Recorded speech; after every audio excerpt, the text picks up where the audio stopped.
Indians have often confused their understanding of American politics. In the beginning of the century, Bush's visit to India worked as an icebreaker.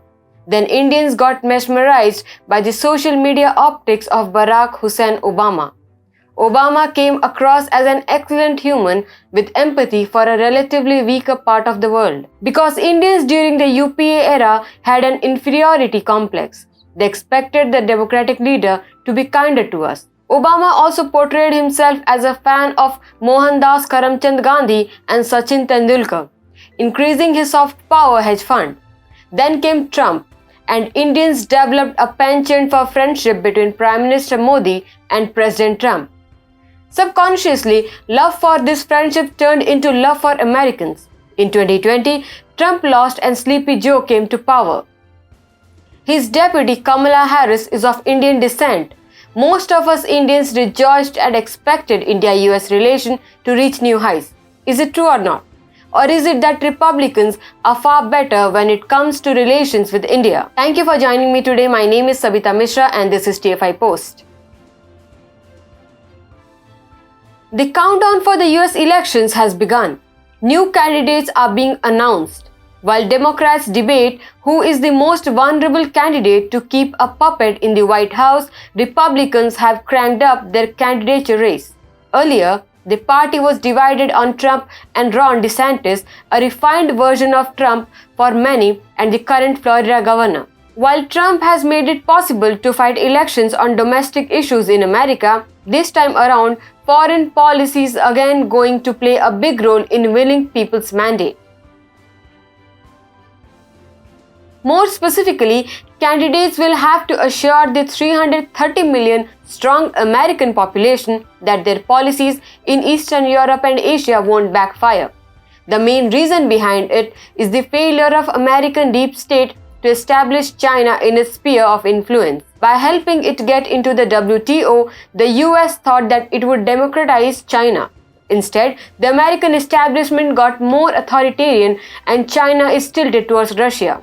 Now that Americans have learned that China is nothing but a Frankenstein monster, they need a counterweight to China in Asia. This is where India's role in American election becomes crucial. Ultimately, the China conundrum boils down to which party is going to win more hearts in New Delhi. Conversely, the New Delhi, it has to check which party is more coherent with respect to its relation with India's radical neighbors. Talking about the Democrats, which is Biden's party, there has been more confusion in India's policy than any gender dysphoria-affected person in its cabinet. They just don't know whether to cajole India or take on its rising power. Let's understand the duality. Under Biden, the US has been trying to make India believe that it is its best friend. Americans became ready to provide a CAATSA waiver to India, something that Turkey, their NATO ally, could not get. Moreover, it is also ready to participate in India's Atmanirbhar campaign by assisting India in the development of jet engine technology. To top it all off, the Biden administration, considered pro-China by its conservative media, has time and again indicated that it will support India in case China goes haywire. This gesture itself indicates how important India has become to the US. Surprisingly, Americans followed through on their promises. Both countries conducted military exercises just under China's peripheral vision at LAC. They did not renege even after the recent border clash in Arunachal Pradesh.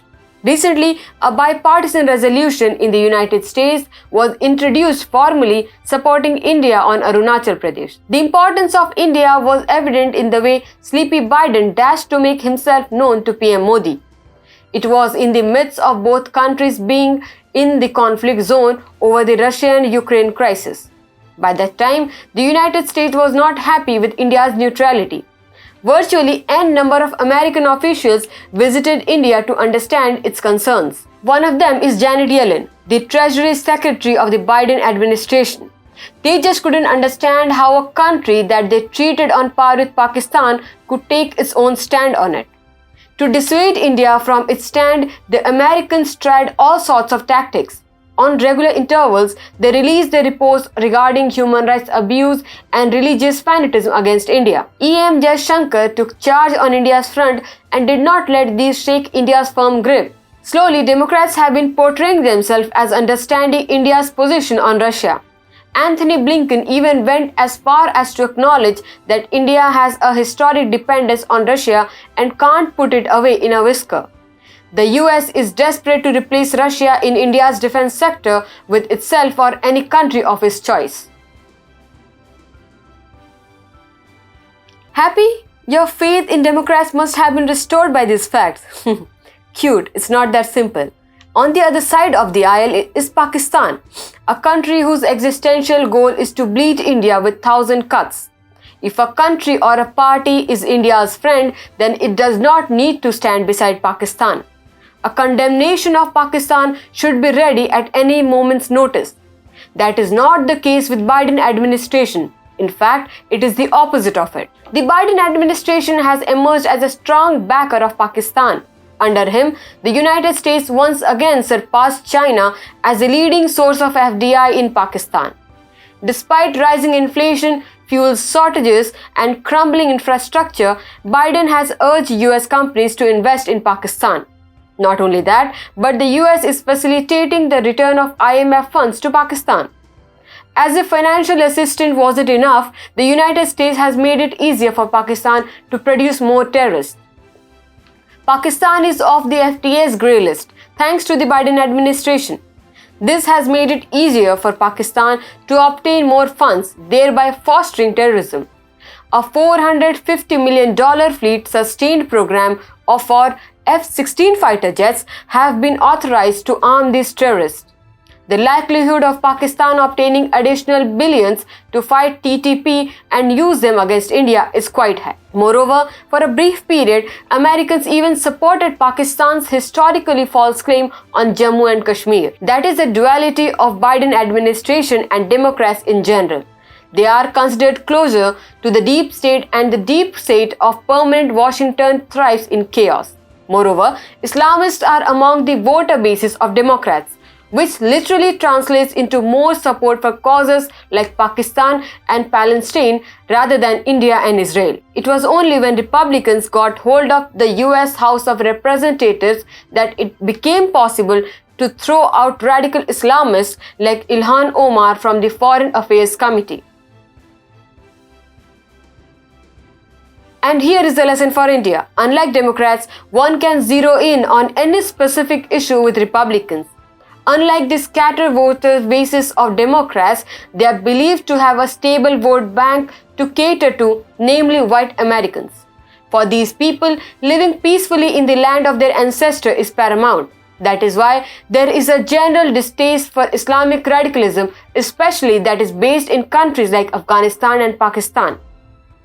But traditionally, a lot of Republicans did not follow through on this threat. It took someone like Donald Trump to change the course of the grand old party. Trump is a first-hand witness to the waste of American efforts in Afghanistan and Pakistan. As soon as he took charge of the White House, American policy was in for a revision. Trump reduced aid destined for Pakistan. By doing it in tranches, he gave slow poison to Pakistan. The message was loud, clear, and resounding. Until Pakistan stops sheltering the Taliban and other terrorist groups, a single cent of US Treasury money won't go to Pakistan. Trump is the one who has made it possible for the US to withdraw from Afghanistan. Newcons in his own party must have threatened him, but Trump is Trump, and he's always in a position to not care. If any Republican wants to beat him in 2024 election, he or she has to abide by this policy on Pakistan and reverse the potentially fatal mistakes of Biden policy on the terrorist nation.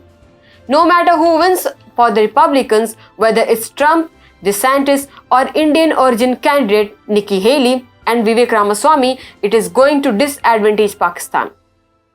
Nikki Haley has in fact already announced her intentions regarding the same. She has said that Pakistan won't get funding from the US if she comes to power. Chiding the Biden administration, Nikki said, I'm quoting, The Biden administration resumed military aid to Pakistan, though it's home to at least a dozen terrorist organizations and its government is deeply in hock to China. She attacked Biden for China because Republicans are set to lose more grounds in the region, not just in Pakistan.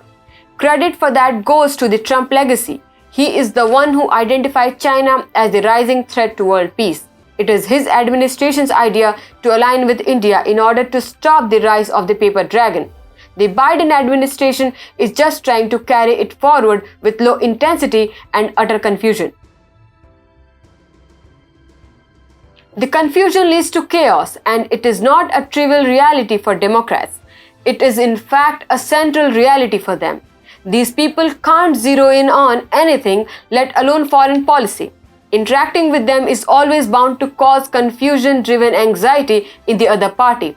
With Republicans, there is less of that risk. Even in the worst-case scenario, we assume that Republicans will become anti-India, pro-Pakistan, and pro-China, and it will be clear to us in unequivocal terms. This is never going to be the case with Democrats. They keep everyone on tenterhooks, and it will be intellectually arrogant to assume that India is a rare exception.